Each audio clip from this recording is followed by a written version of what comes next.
بسم الله الرحمن الرحیم. عزیزانو عزتمن درونو، موږ د الله رب العالمین اسماء الحسنا مبارکه شروع کړي او دغه رنګې د هر نوم فضیلت مو هم وي. څوک هم چې د الله پاک دغه نومونه په یادو باندې یاد کی او بیا د دې تلاوت کوي، ان شاء الله رب العالمین به دغه انسان په جنت کې داخلي. پاره کې موږ 22 نومونه هغه ذکر کړیو. 33 نمبر نوم یعنی 33 نوم هغه الحلیم دی. د دې فضیلت باره کې راځي چې څوک هم دا په یو کاغذ باندې ولیکي او بیا دغه کاغذ په اوبو کې واچي، هغه کاغذ باندې د الله پاک هغه نوم زایل شي، هغه ته ختم شي، په اوبو کې یوځای شي.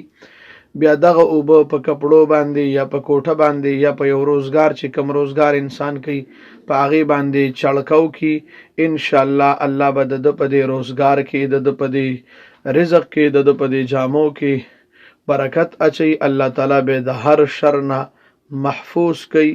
الله رب العالمین دې ما او تا د شرونو نه اوساتي. الله دې زما او ستا په ژوند، مال، کار، روزګار کې برکت واچي.